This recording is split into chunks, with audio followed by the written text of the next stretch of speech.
crimes against humanity. Now, don't get confused by their nonsense Orwellian self-anointed title of Democratic People's Republic of Korea. They are no such thing. Of course, North Korea is controlled by a dictator. And say, oh my God, this is so surprising. I didn't know. Who knew? No, we knew. The UN wrote a report about it. We knew exactly what was happening. We just don't want to do anything about it. I'll get to that in a second as well. But the country not doing anything about it the most is China. Now, they're the ones who could affect it the most. They're the neighbor of North Korea. They support, aid, and abet North Korea. And they could crack down. There's a lot of different things they could do, but they're not doing anything. They say persons who are forcibly repatriated from China are commonly subjected to torture, arbitrary detention, summary execution, forced abortion, and other forms of sexual violence. Now they're saying, look, you don't want to put economic pressure on North Korea. You want to keep trading with North Korea. You want to do all those things. For God's sake, at least when someone makes it out of the hellhole and gets to China, don't give them back so they can be tortured, raped, and then murdered. Don't do that, because we're unlikely to get the leadership of North Korea to an international criminal court where they belong. But it's possible that you could do that to Chinese officials who aid and abet them. Now, what's sick about that is not just that they're doing it, but unfortunately it reminded me of some of the things we did at Abu Ghraib and other places.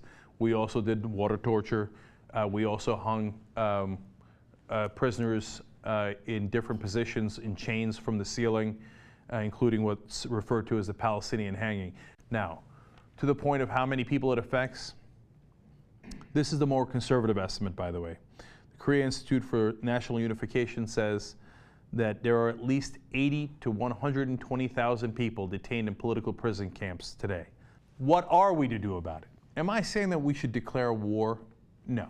Okay, and the reason for that is that they have an enormous amount of weaponry pointed towards South Korea, Japan, theoretically the Western United States. But one thing we can definitely do is pressure China, that has the most power here. So if it was a priority to us, if we actually meant never again, what our leadership can do is say to China, hey, you know what?